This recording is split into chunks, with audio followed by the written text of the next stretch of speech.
When they met up, they said, we have to kill the main leaders who are the cause of our trouble. Amr al-Tamimi said, I will kill Amr ibn al-As. Al-Buraq al-Tamimi said, I'll kill Muawiyah ibn Abi Sufyan. Abd al-Rahman ibn Muljam said, I'll kill Ali ibn Abi Talib.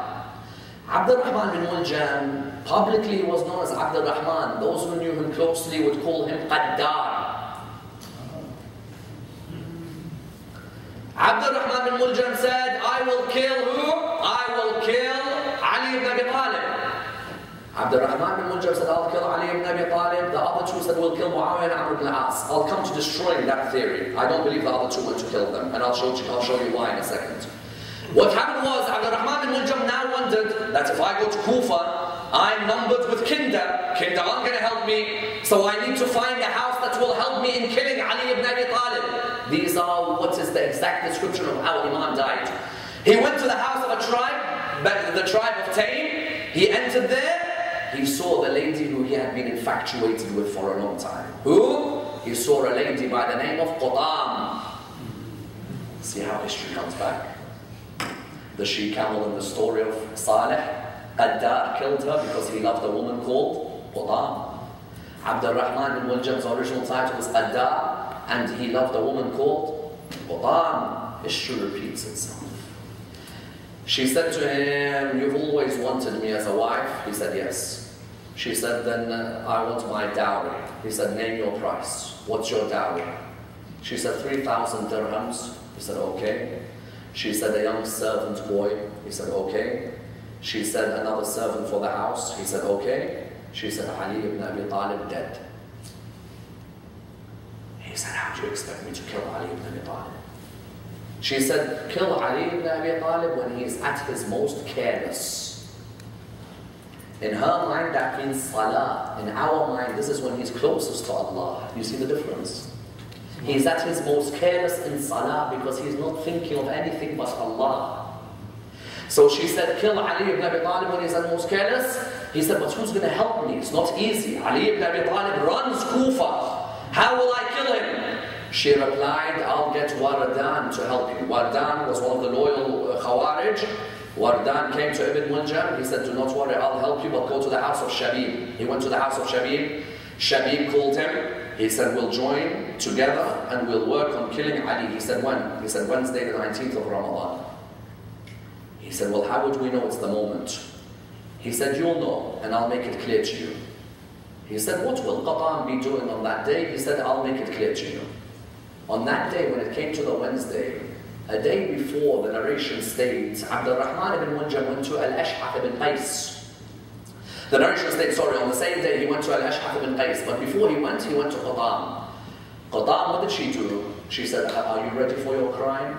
He said, yes. If it means I'm going to marry you, then I'm ready to kill him. She said, then bring me your chest. Do you know where this Qatam was on that day, brothers and sisters? She was in i'tikaf, in a tent. Because it's the last 10 nights or the last nights of holy month of Ramadan, so she wants to get closer to Allah subhanahu wa ta'ala. And I tell you, it's a message for all of us. Sometimes you'll see someone with the garment of religion. He's put one on his head and another on his body, and he's put everything there. You find that they preach to you spirituality and they preach to you about imams and so on. Their heart is full of envy. Their heart is full of hatred. Their heart is full of jealousy. When they see someone more successful than them, what they want to do is they take it out with hatred. In public, of course, every Tom, Dick and Harry today wears a turban. But you find some of them, their heart is full of hatred and malice. To the extent they are willing to go to people and defame people's characters. Qatam was no different. Qatam had built a tent. She said, I'm in i'tikaf. I want to get closer to Allah subhanahu wa ta'ala. How? By drenching the blood of Ali ibn Abi Talib. She said to him, come here. Okay. She wrapped up his chest with some silk cloth. And she said, are you ready for your task? He said, yes, I'm ready. When he was coming towards the mosque of Kufa that morning, he told Al-Ash'ath ibn Qais that I'm ready for my act. Al-Ash'ath said, then hurry up. Hujr bin Adi al-Kindi heard them. Hujr, as soon as he heard, he said, I think you want to kill my master. So he tried to get to Imam Ali's house to warn him. Imam Ali had already gone to the mosque. When Allah wants something to happen, it happens. And what happened was that they had planned it, that when Imam Ali is about to lift his head from the sujood, they will come and strike the holy head of Amir al-Mu'mineen. That's how history repeats itself. Qaddar, Qaddar, Qutam, Qutam. Exactly the same reason. I want to marry a lady, and I want to make sure that if it means I have to kill another human being, I will kill him. That's why when Imam passed away, the narrations tell us that when he died, what happened?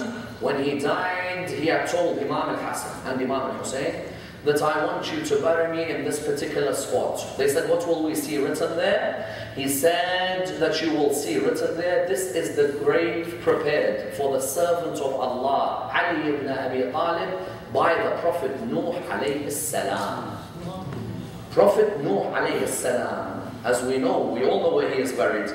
Prophet Nuh alayhi salam is the one who prepared the grave of Amir al-Mu'mineen. From all that time before, he knew there'd be a day when Imam would be buried there. But people always ask the question, especially on ziyarah. They say when we went to Imam Ali's mosque in Najaf, it's far away from Masjid-e-Ali. You know, it's about a 20-minute journey by bus. So they say, who is it that allowed them to take him all that way? Because we know as well, very well, that why was Ali ibn Abi Talib's grave hidden for so many years? Ali ibn Abi Talib's grave for over 150 years was hidden from the Muslims. For over 100 years in some narrations was hidden from the Muslims. Why? The Khawarij had sworn, if we know where he's buried, we'll take his body out and burn it. So someone asks if Imam al-Hasan and Imam al-Hussein carried their dad's body, how could they carry it that far from Kufa to Najaf? It's because the Imam said, you will see unseen forces who will help carry my body. Because for a man like Amir al-Mu'mineen, the angels carry the front part of his janazah. And Imam al-Hasan and Imam al-Hussein carry the back part of the janazah. On a night like this, that janazah was carried towards that holy land in Najaf. May Allah give patience to our 12th Imam on a night like this when he remembers what happened to Amir al-Mu'mineen.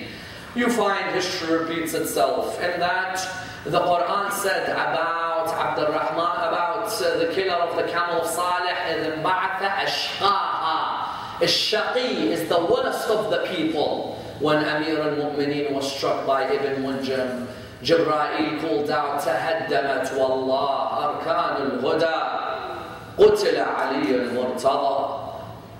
And then what did he say? Listen to the lines. قُتِلَ أَتْقَى الْأَتْقِيَاء قَتَلَهُ أَشْقَى الْأَشْقِيَاء. The worst of the people killed the best of the people. In the same way the killer of the camel of Salih was called Shaqi, Jibreel announced from the heavens, قُتِلَ أَشْقَى الْأَتْقِيَاء قَتَلَهُ أَشْقَى Ashqiya. The narrations state to us on a night like this, the orphans of the house of Fatima and Ali. They had been orphans from a young age when their mother Fatima al-Zahra died, and now they were orphans without that father who looked after them all these years. Brothers and sisters, do not forget, Imam al-Hasan, Imam al-Hussein, Sayyid Zainab Kulthum were all very young when their mother Fatima died. The only solace they had was that they had a father like Ali ibn Abi Talib. But on a night like this, their father isn't with them, they are alone. Imam al-Hasan narrates that we went to bury our father Ali ibn Abi Talib. He said we took the body of our father and we buried him in a grave. In that grave we saw the writing that this is for the servant of Allah, Ali ibn Abi Talib, from the Prophet Nuh alayhi salam. He said we lowered the body of our father into the grave. Normally anyone when they die, they want their family around them. It's very hard if you don't have your family around you when you are being